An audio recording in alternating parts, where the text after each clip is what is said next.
Micro finance ಸಿಬ್ಬಂದಿ ಬಾಲಕಿಯನ್ನ ಕರೆದೊಯ್ದ case ವಿಚಾರಕ್ಕೆ ಸಂಬಂಧಪಟ್ಟಂತೆ ಬಾಲಕಿಯನ್ನ ಎಳೆದೊಯ್ದಂತಹ ಆರೋಪಿ ಕೊನೆಗೂ ಬಂಧನ ಆಗಿದ್ದಾನೆ. A1 ಆರೋಪಿ ಅಜಿತ್ನ ಬಂಧಿಸಿದ್ದಾರೆ ಬೆಳಕವಾಡಿ ಪೊಲೀಸರು. ಮಳವಳ್ಳಿ ತಾಲೂಕು ಪುರಿಗಾಲಿಗೆ ಹೋಗಿದ್ದಂತಹ ಫೈನಾನ್ಸ್ ಸಿಬ್ಬಂದಿ ಮನೆಯಲ್ಲಿ ಇದ್ದಂತಹ ಬಾಲಕಿಯನ್ನ ಎಳೆದೊಯ್ದು ವಿಚಾರಣೆ ಮಾಡಿದ್ದ. ಫೈನಾನ್ಸ್ ಸಿಬ್ಬಂದಿ ಪ್ರಕರಣ ಕುರಿತು ವಿಸ್ತೃತ ವರದಿಯನ್ನ ಬಿತ್ತರಿಸಿತ್ತು ಗ್ಯಾರಂಟಿ ನ್ಯೂಸ್.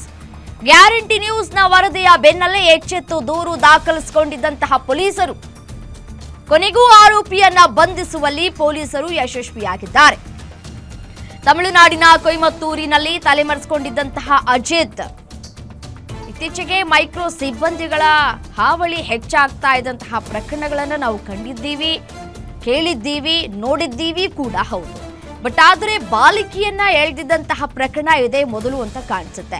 ಬಜಾಜ್ ಫೈನಾನ್ಸ್ನಿಂದ 40,000 ರೂಪಾಯಿ ಸಾಲವನ್ನ ಪಡೆದುಕೊಂಡಿದ್ದಂತಹ ಮಹಿಳೆ ಸಾಲವನ್ನ ಪಡೆದಿದ್ದಂತಹ ಟಿ ನರಸೀಪುರದ ಜಾಲಹಳ್ಳಿಯ ಮಂಗಳಮ್ಮ ಅವರು ಮಳವಳ್ಳಿ ತಾಲೂಕು ಪುರಿಗಾಲಿಗೆ ಹೋಗಿದ್ದಂತಹ ಮಂಗಳಮ್ಮ ಅವರು ಸಾಲ ವಸೂಲಿಗಾಗಿ ಪುರಿಗಾಲಿಗೆ ಹುಡುಕೊಂಡು ಹೋಗಿರ್ತಾರೆ ಫೈನಾನ್ಸ್ ಸಿಬ್ಬಂದಿ. ಮತ್ತಷ್ಟು ಡೀಟೇಲ್ಸ್ ಕೊಡ್ತಾ ಹೋಗ್ತಾರೆ ರಾಘವೇಂದ್ರ ಫೋನು ಸಂಪರ್ಕದಲ್ಲಿದ್ದಾರೆ ನಮ್ಮ ರಿಪೋರ್ಟರ್. ರಾಘವೇಂದ್ರ, ಮೈಕ್ರೋ ಸಿಬ್ಬಂದಿಯನ್ನ ಅರೆಸ್ಟ್ ಮಾಡಲಾಗಿದೆ. ಈಗ ದೂರು ಕೂಡ ಕೊಡಲಾಗಿತ್ತು. ಯಾವ ಸೆಕ್ಷನ್ ಅಡಿ ದೂರನ್ನ ದಾಖಲಿಸಿಕೊಂಡಿದ್ದಾರೆ ಅಧಿಕಾರಿಗಳು? ಇದೇ ಮೊದಲನೇ ಪ್ರಕರಣವಾ ಅಥವಾ ಈ ಹಿಂದೆ ಇದೇ ರೀತಿಯಾದಂತಹ ಪ್ರಕರಣಗಳು ನಡೆದಿತ್ತಾ ಅಂತ ಹೇಳಿ, ಸಿಬ್ಬಂದಿ ವಿರುದ್ಧ ಯಾವುದಾದ್ರೂ ದೂರು ದಾಖಲಾಗಿತ್ತಾ ಅಥವಾ ಇದೇ ಮೊದಲನೇ ದೂರ ಅಂತ?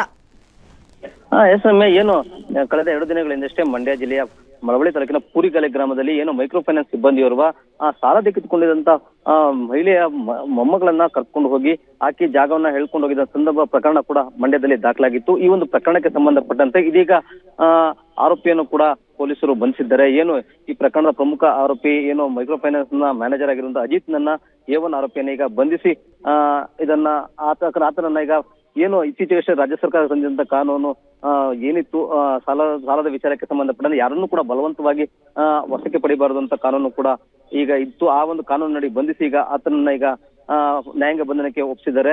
ಏನು ಈ ಸಂಬಂಧವಾಗಿ ಕಳೆದ 2 ದಿನಗಳಿಂದಷ್ಟೇ ಕೂಡ ಗ್ಯಾರಂಟಿ ನ್ಯೂಸ್ ಕೂಡ ಈ ಒಂದು ಪ್ರಕರಣ ಸಂಬಂಧ ವಿಸ್ತೃತ ವರದಿಯನ್ನು ಕೂಡ ಪ್ರಕಟಣೆ ಮಾಡಿತ್ತು.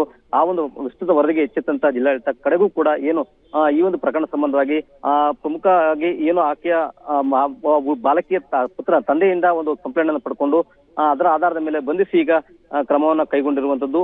ಈಗ ಬೆಳಕವಾಡಿ ಪೊಲೀಸ್ ಠಾಣೆಯಲ್ಲಿ ಈ ಸಂಬಂಧ ಪ್ರಕರಣ ದಾಖಲಾಗಿದೆ. ಸದ್ಯಕ್ಕೆ ಬಜಾಜ್ನ ಮೈಕ್ರೋ ಫೈನಾನ್ಸ್ ನ ಮ್ಯಾನೇಜರ್ ಈಗ ನವೀನ್ ಅನ್ನು ಬಂಧಿಸಿದ್ದಾರೆ. ಜೊತೆಗೆ ಇನ್ನೊಬ್ಬ ಆರೋಪಿ ಅಜಿತ್ ಕೂಡ ಇದ್ದಾನೆ. ಅವನನ್ನು ಕೂಡ ಬಂಧಿಸುವಂತ ಕೆಲಸವನ್ನು ಕೂಡ ಮುಂದೆ ಮಾಡುವಂತ ಕೆಲಸವನ್ನು ಪೊಲೀಸರು ಮಾಡುವುದಾಗಿ ಹೇಳ್ತಿರುವಂತದ್ದು. ರಮ್ಯಾ, ಒಟ್ಟು ಈ ಪ್ರಕರಣದಲ್ಲಿ ಎಷ್ಟು ಜನರ ವಿರುದ್ಧ ದೂರು ದಾಖಲಾಗಿದೆ? ಇಲ್ಲಿಯವರೆಗೂ ಅಜಿತ್ನ ಮಾತ್ರ ಬಂಧನ ಮಾಡಲಾಗಿದ್ಯಾ ಅಂತ? ಸದ್ಯಕ್ಕೆ ಏನು ಅವತ್ತಿನ ಪ್ರಕರಣಕ್ಕೆ ಸಂಬಂಧಪಟ್ಟಂತೆ ಆ ಮಗುವನ್ನ ಕರ್ಕೊಂಡು ಹೋಗಿದ್ದ ಇಬ್ಬರ ವಿರುದ್ಧ, ನವೀನ್ ಮತ್ತೆ ಅಜಿತ್ ವಿರುದ್ಧ ಸದ್ಯಕ್ಕೆ ಪ್ರಕರಣ ದಾಖಲಾಗಿರುವಂತದ್ದು. ಜೊತೆಗೆ ಈ ಒಂದು ಪ್ರಕರಣ ಸಂಬಂಧ ಏನು ನವೀನ್ ಕೊಟ್ಟ ದೂರು ಆಧಾರ ಏನಿತ್ತು, ಯಾವತ್ತು ಯಾರ್ಯಾರು ಮನೆ ಹತ್ರ ಬಂದಿದ್ರು, ತನ್ನ ಮಗಳನ್ನ ಕರ್ಕೊಂಡು ಹೋಗಿ ತಾಯಿಯನ್ನ ತೋರಿಸುವಂತ ಹೇಳಿದಂತ ಜಾಗದ ಆಧಾರದ ಮೇಲೆ ಸದ್ಯಕ್ಕೆ ಈಗ ಅಜಿತ್ ಮತ್ತೆ ನವೀನ್ ವಿರುದ್ಧ ಪ್ರಕರಣ ದಾಖಲಾಗಿದೆ. ಜೊತೆಗೆ ಈ ಒಂದು ಪ್ರಕರಣಕ್ಕೆ ಸಂಬಂಧಪಟ್ಟಂತೆ ಆ ಒಂದು ಮಹಿಳೆಗೆ ನೋಟಿಸ್ ಅನ್ನು ಕೊಡುವ ಸಂದರ್ಭದಲ್ಲಿ ಯಾರ್ಯಾರು ಇದ್ರು ಅನ್ನೋ ಬಗ್ಗೆ ಕೂಡ ವಿಚಾರಣೆಯನ್ನು ಪಡೆದುಕೊಂಡು ಈಗಾಗಲೇ ಕೂಡ ಅವರ ವಿರುದ್ಧ ಕೂಡ ಪ್ರಕರಣವನ್ನು ದಾಖಲಿಸುವಂತ ಕೆಲಸವನ್ನ ಪೊಲೀಸರು ಮಾಡಿದ್ದಾರೆ. ಸದ್ಯಕ್ಕೆ ಈಗ A1 ಆರೋಪಿ ಅಜಿತನನ್ನ ಬಂಧಿಸಿ ನವೀನನ್ನು ಕೂಡ ಬಂಧಿಸುವಂತ ಕೆಲಸವನ್ನು ಕೂಡ ಈಗ ಪೊಲೀಸರು ಮಾಡ್ಲಿಕ್ಕೆ ಮುಂದಾಗಿರುವಂತದ್ದು. Ramya, right Raghavendra, thank you ತಮ್ಮೆಲ್ಲ ಮಾಹಿತಿಗಾಗಿ. ನೋಡಿ, ಮೈಕ್ರೋ ಫೈನಾನ್ಸ್ ಸಿಬ್ಬಂದಿಯವರು ಯಾರ ಜೊತೆ ವ್ಯವಹಾರವನ್ನು ಮಾಡಿರ್ತಾರೋ ಅವರ ಬಳಿ ಕೇಳುವಂಥದ್ದು ಅಧಿಕಾರ ಅವ್ರಿಗೆ ಇರುತ್ತೆ. ಕೇಳಬಾರ್ದು ಅಂತ ಯಾರೂ ಕೂಡ ಹೇಳಿಲ್ಲ. ಬಟ್ ಆದರೆ ಆ ಪುಟ್ಟ ಬಾಲಕಿ ಏನು ಮಾಡಿದ್ಲು? ಆ ಪುಟ್ಟ ಬಾಲಕಿಗೆ ಏನಾದರೂ ಇವರು ಹಣ ಕೊಟ್ಟಿದ್ರೆ, ಇವ್ರು ಫೈನಾನ್ಸ್ ಕಂಪನಿ ಹಣ ಕೊಟ್ಟಿದ್ದ? ಆ ಮಗುಗೆ ಏನೂ ಗೊತ್ತಾಗೋದಿಲ್ಲ, ಪುಟ್ಟ ವಯಸ್ಸು ಬೇರೆ.